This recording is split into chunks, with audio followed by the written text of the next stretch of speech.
Top quality और consistent performance के लिए सिर्फ सिल्वर पंप नाम याद रखना। સમાચાર અમરેલીમાંથી કે જ્યાં મદ્રેસાના મૌલાનાના પાકિસ્તાન કનેક્શન અંગે મોટા સમાચાર સામે આવ્યા છે। જિલ્લા એસઓજી બાદ હવે ગુજરાત એટીએસ તપાસ કરી શકે છે। એસઓજીની ટીમ દ્વારા મૌલાનાને અમદાવાદ એટીએસ લઈ જવાયો હોવાની વિગત છે। મોબાઈલમાં ટેકનિકલ તપાસ બાદ સૌથી મોટો ઘટસ્ફોટ થવાની શક્યતા છે।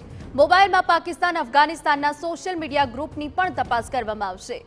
મૌલાના મોહમ્મદ ફઝલ અબ્દુલ અજીઝ શેખની એટીએસ પૂછપરછ કરશે। મદ્રેસા ચલાવતા મૌલાનાની સામે સ્થાનિક વિસ્તારમાં પણ નારાજગી હતી તેવી વિગતો મળી રહી છે। મોહમ્મદ ફઝલ અબ્દુલ અજીઝ શેખ ધારીના હિમખીમડીપરા વિસ્તારમાં આવેલા મદ્રેસામાં મૌલવી છે।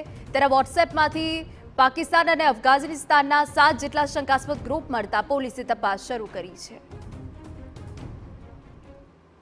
ધારીના હિમખીમડી પરા વિસ્તાર છે જ્યાં એક મદ્રાસા જે ચાલતી હતી તેમાં એક શંકાસ્પદ મૌલાના છે તે મળી આવ્યો હતો ને જેની અમરેલી એસઓજી દ્વારા પૂછપરછ કરવામાં આવી હતી। તેમનો મોબાઈલ પણ કબજે લેવામાં આવ્યો છે। મોબાઈલમાં કેટલાક શંકાસ્પદ ગ્રુપો છે, ખાસ કરી ચેટ છે, ટેલિગ્રામ હોય કે વોટ્સએપ હોય, તેમાં કેટલીક શંકાસ્પદ મુવમેન્ટના કારણે હાલમાં અમરેલી એસઓજીની ટીમ દ્વારા તેમને એટીએસ કચેરી ખાતે લઈ જવામાં આવ્યું છે। બપોર સુધીમાં આ મૌલાના છે તે એટીએસ કચેરી ખાતે પહોંચે ને અમરેલી એસઓજીની ટીમ તેમની સાથે છે ને હવે એટીએસ છે તે આ મૌલાનાની પૂછપરછ કરશે, કેમ કે મૌલાનાની જે વોટ્સએપ ગ્રુપમાંથી જે પાકિસ્તાનનું જે કનેક્શન મળ્યું છે, ખાસ કરી અફઘાનિસ્તાન ને પાકિસ્તાનના 7થી વધુ વોટ્સએપ ગ્રુપ છે ને તેના આધારે પોલીસે તે તપાસ કરશે। એટલે જે પ્રકારે પાકિસ્તાનનું જે કનેક્શન મળ્યું છે ને તેના કારણે હવે અમરેલી પોલીસ જે એલર્ટ થઈ હતી ને ત્યારબાદ હવે એટીએસ છે તે આજે દિવસભર આ મૌલાનાની તપાસ છે તે કરશે ને ત્યારબાદ કેટલાક કોઈ મોટા ઘટસ્ફોટ થાય તેવી એક પૂરેપૂરી શક્યતા છે તે માનવામાં આવી રહી છે। જયદેવ કાઠી, TV9 અમરેલી।